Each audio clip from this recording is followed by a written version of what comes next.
25 मई को झारखंड के 4 लोकसभा क्षेत्रों में मतदान हुए, लेकिन उनमें से एक लोकसभा सीट गिरिडीह की अगर बात करें तो उसकी चर्चा सबसे ज्यादा है। बाकी 3 जगहों पर, चाहे आप धनबाद, रांची या जमशेदपुर की बात कीजिए, मुकाबला आमने सामने का दिखाई दिया। तो गिरिडीह में कई लोग कहते हैं कि मुकाबला ट्रायंगुलर है, वहां पर भी कुछ लोग कह रहे हैं कि मुकाबला सीधा है, आमने सामने की लड़ाई है। तो क्या है सच, इस बारे में बातचीत करेंगे। और जो बूथों पर वोटर्स का मिजाज था वो कैसा था, वो क्या कुछ कह रहे थे, इसी पर हमारी चर्चा होगी। हमारे साथ करिश्मा हैं जो कि खुद जो है गिरिडीह के कई विधानसभा क्षेत्रों में गई, कई बूथों पर गई और वहां पर लोगों से बातचीत की। आपने जो है 25 मई को ये हमारे कार्यक्रमों में भी देखा, वीडियोस में भी देखा कि वो लोगों से बात करते हुए दिखी। तो क्या है करिश्मा मिजाज गिरिडीह का? जी रंजन जी, अगर हम गिरिडीह लोकसभा क्षेत्र की बात करेंगे तो कई बूथ पर मैं खुद मौजूद थी, क्योंकि ऐसा कयास लगाया जा रहा था, कई लोग यही बोलते हुए नजर आ रहे थे कि गिरिडीह में त्रिकोणीय मुकाबला देखने को मिलेगा, क्योंकि इस बार मथुरा प्रसाद महतो झामुमो की ओर से चुनावी मैदान में थे। इसके साथ जयराम महतो जो छात्र नेता से अब राजनेता बन चुके हैं। इसके साथ अगर हम लोग आजसू की बात कर लेंगे तो सीपी चौधरी थे। हालांकि आजसू की सीटिंग सीट है गिरिडीह और यही वजह है कि एक बार फिर से सीपी चौधरी को ही चुनावी मैदान में आजसू की ओर से भेजा गया था, उन्हें ही टिकट मिला। इसके बाद यही कयास लगाए जा रहे थे रंजन जी कि वहां पर त्रिकोणीय मुकाबला जरूर देखने को मिलेगा, क्योंकि तीनों ही प्रत्याशी लगातार लोगों से जुड़ रहे थे और इसी को लेकर लोगों का यही कहना था कि वहां पर जो फाइट होगा वो त्रिकोणीय होगा, यानी कि 3 प्रत्याशी जो है वो दमखम के साथ लोगों के बीच जा रहे हैं। तो माना जा रहा था कि जो भी प्रत्याशी जीत हासिल करेंगे उसमें ज्यादा का अंतर नहीं होगा। और इसी को मैं समझने की कोशिश की। मैं जितना भी गिरिडीह लोकसभा क्षेत्र के कुछ बूथों पर मैं खुद गई, लोगों से बातचीत की, तो कई जगहों पर लोगों का ये कहना था कि वो लोग बदलाव चाहते हैं। कई युवाओं का ये कहना था कि युवाओं की जो बात करेगा, जो रोजगार की बात करेगा, जो बेरोजगारी को दूर करेगा, हम उन्हीं को वोट करेंगे। जिस तरीके से मैं आपसे ये बात कर रही हूँ, आपको ये जरूर समझ में आ गया होगा कि मैं किस ओर मैं इशारा कर रही हूँ, तो वो भी उसी तरीके से इशारा में बात कर रहे थे। उनका यही कहना था कि जो युवाओं की बात करेगा हम लोग उनके साथ है। तो इशारों को खत्म करते हैं, अब सीधे सीधे बात करते हैं। देखिए 3 प्रत्याशी थे जिनकी चर्चा आपने की। सीपी चौधरी आजसू से, मथुरा प्रसाद महतो जेएमएम से और जयराम महतो निर्दलीय चुनाव लड़ रहे थे। जेबीकेएसएस के कैंडिडेट हैं और किसी परिचय के मोहताज नहीं हैं और दमखम के साथ उन्होंने चुनाव लड़ा है। ये 3 प्रत्याशी हैं। जब आप बूथों पर गई तो क्या महसूस हुआ? लोगों से जब आपने बातचीत की तो क्या लगा कि मुकाबला किनके किनके बीच में है? क्या ट्रायंगुलर फाइट ही है या ये लड़ाई आमने सामने की हो गई है? जी देखिए, जो मैं समझ पाई, अब लोग कुछ और भी समझ रहे होंगे, लेकिन मैं अपने अकॉर्डिंग बता रही हूँ कि मुझे ऐसा लगा कि मुख्य मुकाबले में जयराम महतो और सीपी चौधरी मुझे लगे। हालांकि कई बूथ पर मैं गई, वहां पर जरूर मथुरा प्रसाद महतो का भी नाम सामने आ रहा था, क्योंकि मैं लोग से नहीं पूछ रही थी कि आप किसे वोट करने के लिए आए हैं। मैं सिर्फ यही पूछ रही थी कि किन किन मुद्दे पर आप वोट कर रहे हैं। तो लोग अपने मन से ये बता रहे थे कि मथुरा प्रसाद महतो को करेंगे, क्योंकि वो बहुत अच्छा काम किया एज अ विधायक। तो जो मुझे लगा कि जो फाइट रहने वाला है रंजन जी, वो सीपी चौधरी और जयराम महतो के बीच में मुझे दिखा है। अलग अलग लोगों को अलग अलग चीजें जरूर दिखी होगी, क्योंकि मैं कई बूथों पर गई। जितना मैं युवाओं से जुड़ने की कोशिश की, क्योंकि युवा जो होते हैं वो बहुत दिमाग से सोच पाते हैं कि आखिर अपने फ्यूचर में वो क्या देख पा रहे हैं, आखिर किस तरीके से वो आगे चीजों को लेकर जाएंगे। तो युवाओं का कहना था कि जयराम महतो अच्छा काम करेंगे। तो ऐसे में मुझे ये समझ में आ गया कि इस बूथ में जयराम महतो के समर्थक ज्यादा है, जयराम महतो को पसंद करने वाले लोग ज्यादा है। इसके बाद मैं दूसरे बूथ पर गई, मैं वहां का भी मिजाज जानने की कोशिश की कि आखिर वहां के लोग क्या चाहते हैं, वहां के मतदाता क्या चाहते हैं। तो कई लोगों को बीजेपी की जो गारंटी है, मोदी जी की जो गारंटी है, वो अच्छी लगी। कई महिलाओं का ये कहना था कि जो उनके घर में जो राशन मिल रहा है वो मुफ्त मिल रहा है। कई योजना के बारे में उन्होंने जिक्र किया कि उनके गांव में शौचालय है। तो इसमें ये पता चल गया वहां के मतदाताओं का मिजाज क्या है। तो महिलाओं की आपने बात की, युवाओं की बात की। युवाओं का आकर्षण आपको ज्यादा जो है वो जयराम की तरफ दिखा। महिलाएं जो थी वो क्या कह रही थी, वो किन बातों पर जोर दे रही थी? आपने शौचालय की बात की, मोदी के गारंटी की बात की, तो ये सारी चीजें थी। तो क्या वो खुलकर बातें कर रही थी कि गैस मिला या घर मिला, जो सरकारी योजनाएं हैं उनकी बात हो रही थी, या महंगाई की चिंता उन्हें सता रही थी? तो किस तरह से महिलाएं रिएक्ट कर रही थी जब आप उनसे बात कर रही थी? ये बात मैं जानता हूं, और आजकल आपको भी बताऊं कि बूथ पर बात करना आसान नहीं होता। जनता जो है बहुत समझदार हो गई है और वो खुलकर अपनी बातें बताती नहीं है और वो इशारों में बात करती है।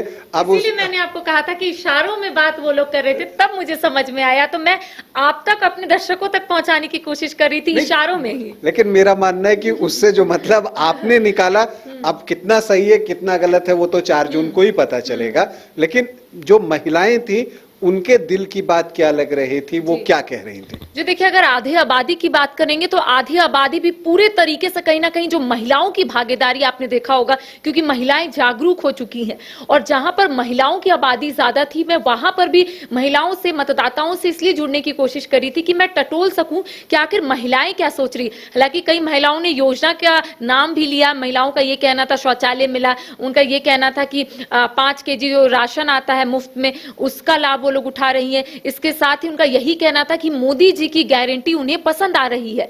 तो अधिकतर जो महिलाएं हैं उनका यही कहना था कि मोदी जी बहुत अच्छा काम कर रहे हैं, तो बीजेपी को ही वोट करेंगे। तो महिलाओं को मैं टटोलने की, उनके मन को टटोलने की मैं कोशिश इसलिए कर रही थी क्योंकि महिलाएं जो होती है वो काफी डीपली सोचती है कि आखिर आगे उन्हें किस तरीके से बढ़ना है और कौन उनका मदद करेगा। और ऐसे में महिलाओं का जो रुझान था, जो महिला सोच रही थी, उसके अकॉर्डिंग मैं बता रही हूँ। शायद मैं गलत भी हो सकती हूँ रंजन जी, लेकिन जो मुझे समझ में आया उससे यही समझ में आया कि मोदी जी की गारंटी, मोदी जी जिस तरीके से बात करते हैं, या फिर जो योजना का जिक्र जो महिला कर रही थी कि इस योजना का लाभ उन्हें मिल पा रहा है, तो महिलाएं जो है वो काफी खुश है मोदी जी के काम पे।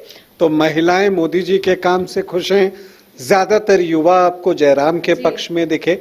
अब हम जो मुस्लिम वोटर्स, अल्पसंख्यक वोटर्स की बात कर लेते हैं, क्योंकि उनकी भूमिका भी इस चुनाव में बहुत महत्वपूर्ण रहने वाली है। तो ऐसी परिस्थिति में ये बताइए कि जो कुछ उस तरह के बूथ्स पर आप गई, तो वहां पर जो मुस्लिम वोटर्स थे या जो अल्पसंख्यक वोटर्स थे, वो क्या कहते हुए आपको दिखे, या क्या उन्होंने आपसे कहा? उन्होंने इशारों में बात की या बिल्कुल साफ साफ कह दिया कि नहीं भाई हमें मोदी को नहीं ही देना है, लेकिन अगर उन्हें नहीं देना है तो फिर किन्हें देना है? तो क्या बातें निकल कर आई साहब? देखिए, इशारों में पहले मैं एक लाइन बोलूंगी, जिस तरीके से उन लोगों ने कहा था कि मुझे बदलाव चाहिए। अब बदलाव उन्हें किस वे में चाहिए वो तो उन्हें ही पता होगा, लेकिन अगर हम बात करेंगे, आजसू की ओर से सीपी चौधरी चुनावी मैदान में है और ऐसे में सिटिंग सीट है आजसू की गिरिडीह, और लोगों का कहना है, यानी कि अल्पसंख्यकों का कहना है कि बदलाव चाहिए। तो इशारा आप समझ पा रहे होंगे। जी हाँ, ये मुझे लगता है कि बीजेपी को भी ये अपेक्षित है और आजसू को भी ये अपेक्षित होगा कि जो अल्पसंख्यक वोटर्स हैं वो क्या कह रहे होंगे। लेकिन फिर भी जो बाकी, अब बदलाव तो चाहिए, तो बदलाव जो आपको चाहिए वो जेएमएम के पक्ष में चाहिए या जयराम महतो के पक्ष में चाहिए? अब एक सवाल ये भी है। जी देखिए, आपके सवाल का मैं जरूर जवाब दूंगी, क्योंकि मैं बखूबी से वहां लोगों से मिली और बखूबी से जान रही हूँ कि वहां के लोगों का क्या कहना था। कि मैंने ऑफ द कैमरा भी बात किया, ऑन द कैमरा भी बात किया, तो लोगों का कहना था बदलाव चाहिए। मैंने उनसे पूछा भी था कि बदलाव किस सेंस में, किसे आप समर्थन कर रहे हैं। हालांकि मैं ऑन द कैमरा ये नहीं पूछ सकती थी, लेकिन लोगों का मैं हाव भाव जानने की कोशिश कर रही थी रंजन जी। और मैं नहीं, बल्कि बहुत सारे ऐसे रिपोर्टर्स वहां गए होंगे और रिपोर्टर्स भी ऑफ द कैमरा भी बातचीत करने की कोशिश कर रहे होंगे। तो मुझे ऐसा लगा कि हाफ जो अल्पसंख्यक के वोटर्स है वो जयराम महतो को समर्थन कर रहे हैं, और हाफ जो वोटर्स है वो कहीं ना कहीं मथुरा प्रसाद महतो को वहां पर समर्थन करते हुए नजर आ रहे थे। मैंने शुरुआत में आपसे कहा था कि कई ऐसे बूथ में मैं गई थी जहां पर मथुरा प्रसाद महतो को लेकर लोगों ने चर्चा की कि मथुरा प्रसाद महतो एज अ विधायक बहुत अच्छा काम किए, जिसमें कई तो इसका मतलब ये हुआ कि अल्पसंख्यक वोटर्स में आपको लगता है कि वोटों का बंटवारा हुआ है? जी जी, मुझे ऐसा फील हुआ। अब ये गलत भी हो सकता है, और ऐसा नहीं कि मुझे जो समझ में आ रहा है वो मेरे दर्शकों को भी वही चीज समझ में आ रहा होगा। मैं ग्राउंड जीरो में गई थी। ये तो कहते हैं ना कि आप एक अनुमान ही लगाते हैं, क्योंकि अगर हम गिरिडीह की बात करें तो 18,64,000 वोटर्स हैं, तो हर एक तक पहुंचना तो बड़ा मुश्किल है। और जो लोग ये कहते हैं कि हाँ आकलन है या जो आप एग्जिट पोल की बात करते हैं, देखिए यहाँ तो एक घर में दो लोग अलग अलग लोगों को वोट करते हैं, तो ये बात भी होती है। तो इसलिए एक अनुमान लगा लेना, मैं बार बार यही चीज बोल रही हूँ अपने दर्शकों को कि बाद में ऐसा ना हो कि बाइस्कोप ने ये कहा था। नहीं, देखिए ये दर्शक भी समझते हैं कि ये अनुमान होता है और हम अपनी तरफ से कोशिश करते हैं कि जो भी चीजें हम देखें उसे ईमानदारी से दर्शकों के समक्ष रखें, क्योंकि मैं इस बात को बार बार कहता हूं कि हमारे रिपोर्टर्स फील्ड में जाते हैं, लेकिन ये संभव नहीं है कि आप 18,64,000 मतदाता तक पहुंचे, क्योंकि हर मतदाता अपनी तरह से वोट करता है। हम एक अनुमान ही लगाते हैं। अब चूंकि एक और बात है करिश्मा जो मन में आता है कि युवाओं का सपोर्ट, आपने कहा कि ज्यादातर युवाओं का सपोर्ट जो है वो जयराम के पक्ष में रहा। यहाँ पर मैं ये बात भी क्लियर कर दूं कि जब हम महिलाएं कहते हैं कि मोदी की गारंटी पर भरोसा था, तो इसका मतलब ये नहीं होता कि समस्त महिलाएं, उसमें बड़ा चंक जो होता है वो उनको उस पर भरोसा दिखा। इसी तरह से जब हम युवाओं की बात करते हैं तो इसका मतलब ये भी नहीं है कि समस्त युवा जो है वो जयराम की तरफ है। कहने का मतलब होता है कि युवाओं का एक बड़ा चंक जो है वो जयराम को समर्थन करता हुआ दिखा।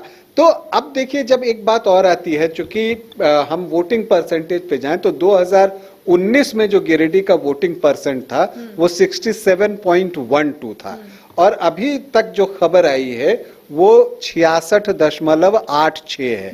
मतलब पिछली बार से थोड़ा कम है, तो आप इसको ऑलमोस्ट बराबर भी कह सकते हैं। हो सकता है कि 1% और बढ़ भी जाए, लेकिन जब इस तरह की चीजें होती हैं, एक लहर होता है, बदलाव होता है, तो वोट प्रतिशत में जो है बहुत बड़ा इजाफा देखने को मिलता है।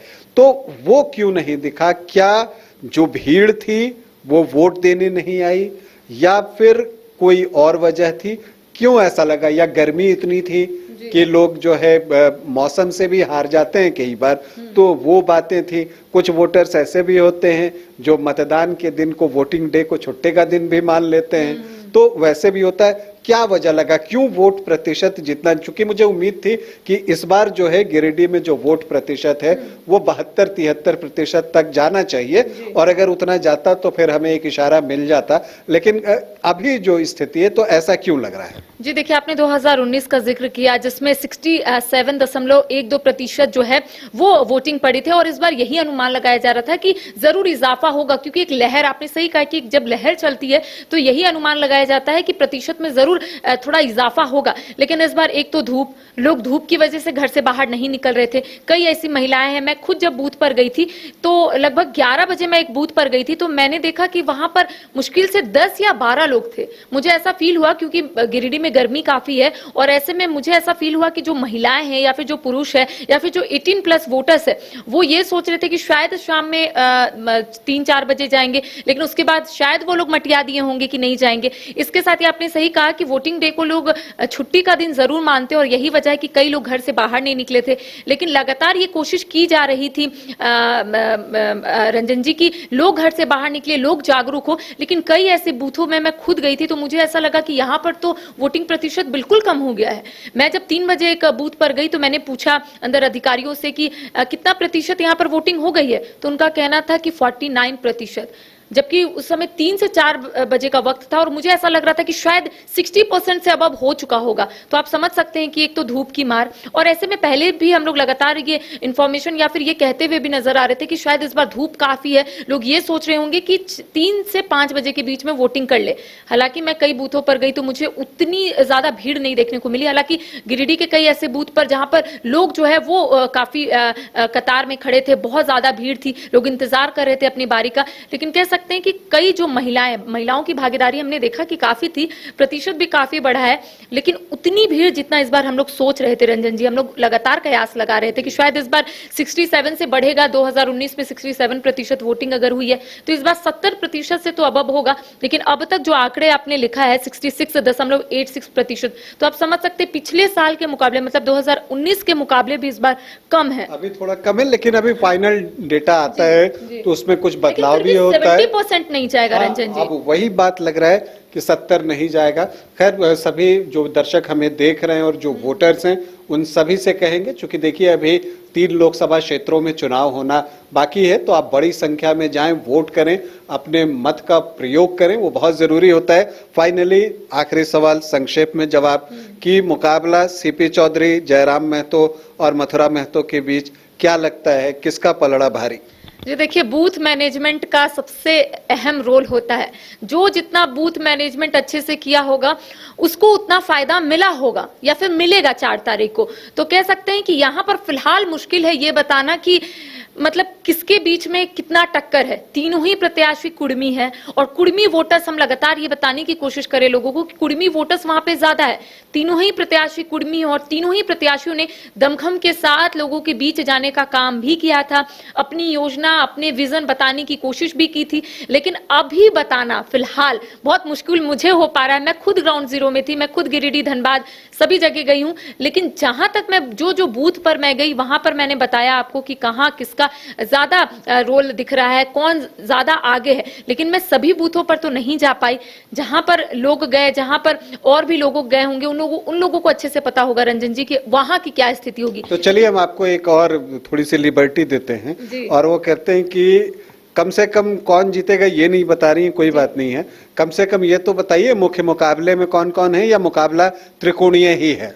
जी मुझे अब तक मतलब त्रिकोणीय मुकाबला देखने को नहीं मिला। हालांकि इससे पहले मैं कई बार बोलती हुई नजर आ रही होंगी दर्शकों को कि गिरिडीह में त्रिकोणीय मुकाबला होने वाला है, लेकिन जब मैं खुद धरातल पर गई, मैं खुद वहां के लोगों से मिली, तो मुझे नहीं लगा कि त्रिकोणीय मुकाबला है रंजन जी। अब जब त्रिकोणीय नहीं है तो दर्शक ये तो जानना चाहेंगे ना कि ये जो आमने सामने की लड़ाई है उसमें वो 2 कौन हैं? जी अगर मैं बता दूं और शायद आने वाले समय में ऐसा कुछ देखने को ना मिला तो सभी दर्शक मुझे ही बोलेंगे कि आपने गलत आकलन किया। देखिए हम आकलन करते हैं, आपने भी आकलन किया, और जैसा मैंने कहा कि ये संभव ही नहीं है कि आप सारे लोगों तक पहुंच सकें या सारे बूथों तक पहुंच सकें। 2160 बूथ गिरिडीह में, तो ये संभव ही नहीं है। तो जो आपने देखा है मैं उसके आधार पे बात कर रहा हूं और मैं दर्शकों से भी साफ कर रहा हूं कि ये पूरे बूथ की बात नहीं है, 2160 बूथ की बात हम नहीं कर रहे। जो बूथ करिश्मा गई, जहां उन्होंने जो कुछ देखा उसके अनुसार जो अगर ये आमने सामने की लड़ाई दिख रही है तो वो क्या है, फाइनल रिजल्ट तो 4 जून को ही पता चलेगा। तो चलिए मैं अपने दर्शकों को बता देती हूँ कि मैं कुछ बूथों पर गई, लोगों से बातचीत की, मुझे ऐसा लगा कि आमने सामने का मुकाबला है। सीपी चौधरी एक साइड और दूसरी तरफ जयराम महतो। मुझे ऐसा फील हुआ, मैं युवाओं से जुड़ी, महिलाओं से जुड़ी, कई बुजुर्गों से जुड़ी। बुजुर्गों का भी ये कहना था कि उन्हें चाहिए एक युवा सांसद जो उनका दर्द बयां कर सके, दिल्ली में जाकर कई मुद्दे को उठा सके। तो मुझे ऐसा मुख्य मुकाबले में लगे, एक तरफ सीपी चौधरी और दूसरी तरफ जयराम महतो। हालांकि मैं गलत हो सकती हूँ, बाद में मुझे कोई दर्शक ये ना बोले कि मैं आकलन गलत की हूँ, लेकिन मुझे जैसा लगा मैं वही बता रही हूँ। नहीं, आपने आकलन किया, पहले तो आपके प्रयास की तारीफ करूंगा। पूरे दिन उस धूप में आप कई बूथों पर गई, तो ये निश्चित तौर पर जो है आपका प्रयास लाजवाब था और आपने कोशिश की कि आप जितना ज्यादा बूथ तक जा सकें, जो इन्फॉर्मेशन आप कलेक्ट कर सकें वो आपने किया, दर्शकों तक पहुंचाया। करिश्मा बहुत बहुत धन्यवाद। तो ये हाल है गिरिडीह का, बिल्कुल मुकाबला जो है वहां पर करीबी मुकाबला है। जो ट्रायंगुलर दिख रहा था अब ऐसा लग रहा है कि शायद आमने सामने की लड़ाई में तब्दील हो जाए सीपी चौधरी और जयराम महतो के बीच में। हालांकि मथुरा महतो को भी कम करके आंकना जो है वो भूल हो सकता है, क्योंकि वो भी माहिर राजनीतिज्ञ हैं और कई चुनाव उन्होंने लड़े हैं। तो जो बूथ मैनेजमेंट की जब बात आती है तो जो पुराने राजनीतिज्ञ होते हैं वो वहां पर थोड़ा सा एज पा लेते हैं, क्योंकि उन्होंने कई चुनाव लड़े हैं। तो अभी ये बताना बड़ा मुश्किल है कि वहां कौन जीतेगा, तो रिजल्ट तक का हम इंतजार करेंगे और 4 जून को पता चलेगा कि कौन बनेगा गिरिडीह का सांसद। अभी के लिए इतना ही, इजाजत दें, नमस्कार। कमाल करते हो जी, बच्चे घूमने की इतनी जिद कर रहे हैं और तुम हो कि तुम्हें फुर्सत ही नहीं मिल रही। अब इतनी गर्मी में जाए तो जाए कहाँ? इस गर्मी में मस्ती और फन का आ गया है परफेक्ट डेस्टिनेशन वाइल्ड वादी, जहां है water park, bird park, flower park, trampoline park, amusement park, 250 feet लंबा जिप लाइन और क्रिकेट स्टिमुलेशन का खूबसूरत नजारा। वाइल्ड वादी, 10 माइल चौक, रांची। वाइल्ड वादी यानी अनलिमिटेड फन और अनलिमिटेड मस्ती। 5 राज्य, 61 शहर, 150 प्रोजेक्ट और एक वास्तु विहार। नई सोच, नया घर। बनाए रखिए अपना प्यार, सेवा में है वास्तु विहार।